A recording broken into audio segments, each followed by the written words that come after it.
नमस्कार। आज हम लोग आए हैं घूमने के लिए और मैं हूं और गिरीश सर, हम दोनों आज घूमने आए थे। आदिवाली ही है। तो आज हम लोग जिस जगह घूमने के लिए आए हैं, ये जगह कहलाती है गंगऊ डैम। ये पन्ना नेशनल पार्क के अंदर है और यहाँ की लोकेशन बहुत खूबसूरत है। लेकिन चूँकि इस समय पे ये जो समय चल रहा है, कोरोना काल का समय चल रहा है और इस वजह से यहाँ पे गाड़ियाँ चूँकि नहीं आ रही हैं, टूरिस्ट भी ज़्यादा नहीं हैं, तो हम लोगों को परमिशन मिल चुकी है। क्योंकि गिरीश सर यहाँ पे लेक्चरर हैं खजुराहो हायर सेकेंडरी स्कूल में और इनके कई स्टूडेंट यहाँ पे थे, तो परमिशन तो इन्होंने दिला दी। लेकिन अंदर से बताएं तो डर लग रहा है, क्योंकि यहाँ पे बाघ भी थोड़ी ज़्यादा हैं और सुनसान इलाका है। तो हम सबसे पहले आपको आसपास का इलाका दिखाते हैं और फिर इसके बारे में सारी चर्चा करेंगे। ये बिल्कुल सारी लोकेशन आप देखिए, ये है पूरा गंगऊ डैम की लोकेशन।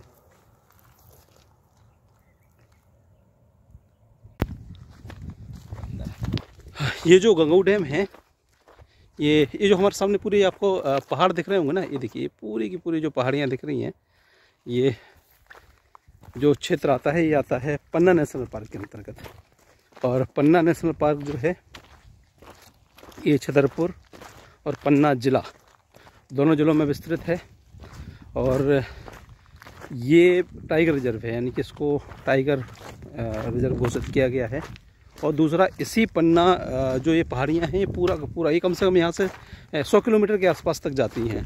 लगभग यहाँ जयपुर किशनगढ़ वाला क्षेत्र पड़ता है, वहाँ पे खरियानी पलकुआ वाला क्षेत्र मिलता है, वहाँ से होते हुए ये पन्ना नेशनल पार्क जाता है। और केन नदी इस जो नेशनल पार्क है इसके अंदर से गुजरती है। इसी वजह से यहाँ पे जो सरीसृप उद्यान बनाया गया है। अगर कभी ये क्वेश्चन आता है, अगर आप कोई तैयारी भी करते होंगे पीसीएस की या किसी और चीज़ की, तो आप इस चीज़ को पढ़ते होंगे या आगे पढ़ेंगे कि ये पन्ना ने सरीसृप उद्यान, सरीसृप मतलब रेप्टाइल्स जिन्हें बोलते हैं, सर्प हैं और जितने भी रेप्टाइल्स प्रजाति के एनिमल्स हैं वो यहाँ पे पाले जाते हैं, तो उनका ये उद्यान है। तो ये पन्ना नेशनल पार्क के अंदर ही आता है और हम उसी आज पन्ना नेशनल पार्क के अंदर घूम रहे हैं। और लोकेशन आप देख ही लीजिए, डेंजरस है चूँकि ये डैम वाला इलाका है। डैम अपने पर्यटन के लिए जाना जाता है, तो आज हम इसी डैम पे आए हैं और हम लोगों को थोड़ा सा असहज भी महसूस हो रहा है, क्योंकि चढ़ी में हम लोग कड़ी ना बन जाएं, ऐसा डर लग रहा है। तो लेकिन फिर भी चलो, कभी ऐसे अनुभव जीवन में लेने चाहिए, फ़ायदेमंद होते हैं। ये है पूरा गंगऊ डैम, इसकी आप लोकेशन देख सकते हैं।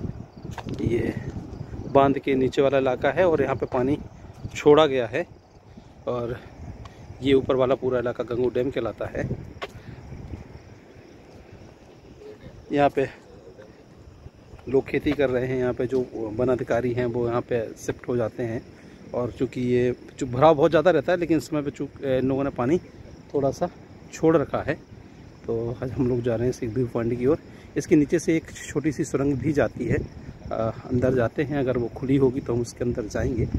और ये है पूरी केन नदी, ये पूरी केन नदी है और बहुत ही खूबसूरत नदी है ये। उसी पर इस गंगऊ डैम प्रोजेक्ट को बनाया गया है। ये देखिए, अभी इसका पानी छोड़ा गया है। तो ये है पूरा गंगऊ डैम प्रोजेक्ट। और ये जो आपको पूरा इलाका दिख रहा है, ये पन्ना नेशनल पार्क का इलाका है। ये नदी यहाँ से नीचे की ओर जाएगी, फिर यहाँ पे 2 प्रपात बनाती है, छोटे छोटे प्रपात। एक का नाम है एक का जो नाम है वो है पंडवन, एक का नाम है पांडव फॉल और दूसरे का नाम है काफ़ी फेमस है यार, वो क्या नाम है उसका, मुझे नाम भूल रहा। ये तो पांडव फॉल हो गया और दूसरा रन्नी फॉल और पांडव फॉल, 2 ये फॉल बनाती है। ये पूरा डैम है, इसका ये भराव क्षेत्र है और ये डैम क्षेत्र कहलाता है गंगऊ डैम क्षेत्र, और ये इसमें पानी छोड़ा हुआ है। और ये जो सामने नदी जा रही है, इस नदी का नाम है कैन। इसी गंगऊ डैम को दो भागों में बांटा जा रहा है। एक कहलाता है गंगऊ, दूसरा इसके जस्ट ऊपर का जो पर्वतीय क्षेत्र है यहाँ पे बनाना है, और उसका नाम दिया गया है ग्रेटर गंगऊ। लोकेशन आप देख ही रहे हैं।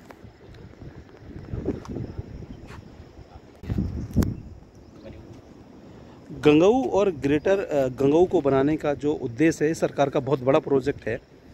भारत में एक सबसे पहले नदी जोड़ो परियोजना चल रही है। नदी जोड़ो परियोजना का नाम है अमृत क्रांति परियोजना। अमृत क्रांति परियोजना में दो नदियों को जोड़ा जाना है। ये महत्वाकांक्षी परियोजना है। इसका जो नदी जोड़ो परियोजना का सिद्धांत ब्रिटिश काल में दस्तूर नाम के एक व्यक्ति थे, उन्होंने इस कॉन्सेप्ट को रखा था। बाद में इस कॉन्सेप्ट पे काम करना शुरू किया गया।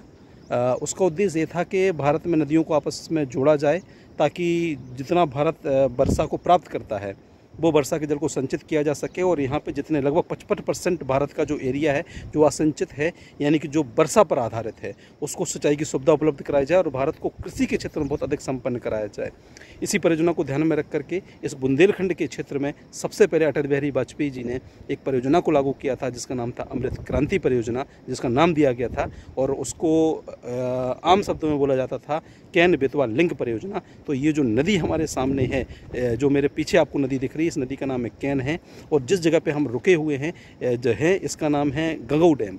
और इसी के जस्ट ऊपर, इसके जस्ट ऊपर जो पर्वतीय वाला क्षेत्र दिख रहा है, इसके ऊपर बनना है ग्रेटर गंगऊ डैम। तो ग्रेटर गंगऊ डैम और गंगऊ डैम दोनों अमृत क्रांति परियोजना के स्तंभ बन के निकलेंगे, जो कि अर्जुन बंधा से इस चीज़ को जोड़ा जाएगा। और पहली लिंक परियोजना भारत की जो सफल हो गई है, उसमें ये डैम सबसे बड़ा स्तंभ है। इसलिए इस डैम को आज हम घूमने के लिए आए हैं। अमृत क्रांति परियोजना का ये सबसे बड़ा पिलर बन करके हमारे सामने खड़ा हुआ है। अमृत क्रांति परियोजना जैसे सफल होगी, इसी की सफलता को देखते हुए भारत में और भी परियोजनाएं शुरू की जाएंगी। तो आज हम उसी अमृत क्रांति परियोजना के मुख्य बांध यानी कि गंगऊ डैम पर हैं। और इसके जस्ट ऊपर जो डैम बनना है उसका नाम है दौधन गांव है। गांव का नाम है दौधन गांव, लेकिन बांध का नाम है ग्रेटर गंगऊ डैम। अभी वो बनना शुरू नहीं हुआ है, लेकिन जब होगा तो उसको भी हम जा कर के देखेंगे। यहाँ पे बांध बनाने का जो सबसे बड़ा उद्देश्य ये था कि एक तो ये पर्वतों से घिरा हुआ है। देखिए छोटे छोटे पर्वतों से, ये पहाड़ों से घिरा हुआ है, छोटे नहीं काफ़ी बड़े हैं, पर्वतों से घिरा हुआ है। और यहाँ पे विस्थापन की समस्या ज़्यादा नहीं है, इस वजह से इस जगह को चुना गया है। और ये जो डैम है ये बहुत ही प्राचीन डैम है, और जिसका निर्माण अंग्रेज़ों के समय पर हुआ था, तो जो कि इस क्षेत्र पे सिंचाई की सुविधा उपलब्ध कराता है। और यहाँ पे आप देखिए नदी की बहुत अधिक विशालता है और देखने में थोड़ी सी डरावनी भी लग रही है। और अगर आप यहाँ नहाने के इच्छुक हैं, जैसे हम लोग नहाने के इच्छुक होते हैं, लेकिन कभी भी कैन नदी पर नहीं नहाना, क्योंकि कैन नदी पर गए तो आप ऊपर भी जा सकते हो। बहुत ही डेंजरस नदी मानी जाती है यहाँ की। गंगऊ डैम की सबसे बड़ी जो विशेषता है, वो विशेषता है इस डैम के अंदर बनी हुई एक सुरंग। आज हम सुरंग के अंदर जा रहे हैं, और ये ब्रिटिश काल के समय पर निर्मित हुई थी और बहुत ही खूबसूरत सुरंग है।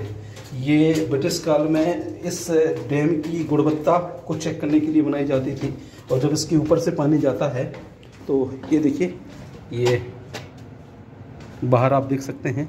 और इस डैम के अंदर अंदर आप, इस डैम की इस सुरंग के अंदर अंदर आप आर से पार यानी पूरे डैम के अंदर आप पहुंच सकते हैं। तो इसी को ध्यान में रख करके ये सुरंग बनाई गई है।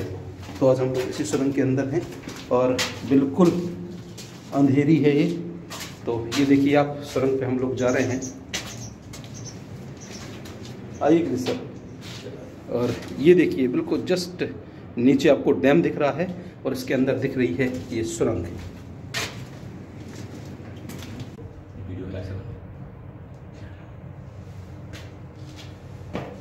ये हम दूसरे कोने पे आ गए और उसके ऊपर चढ़ने का नज़ारा है। और ये देखिए, अभी हम लोग वहाँ से चलना शुरू हुए थे और इस जगह पर आ गए हैं।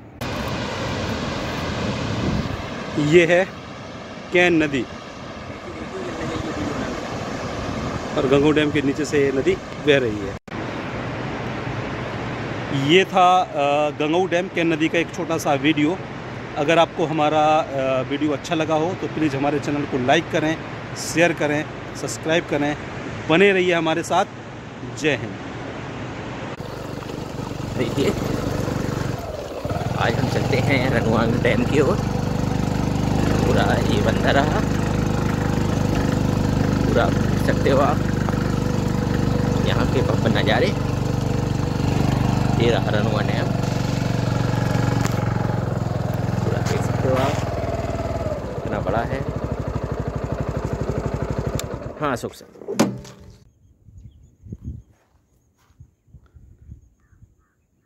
रनुआ जो गांव है इसकी लोकेशन ठीक है, डैम की लोकेशन भी अच्छी है। रनुआ डैम की लोकेशन ठीक है, पहाड़ियाँ हैं काफ़ी और यहाँ से पन्ना नेशनल पार्क शुरू होता है।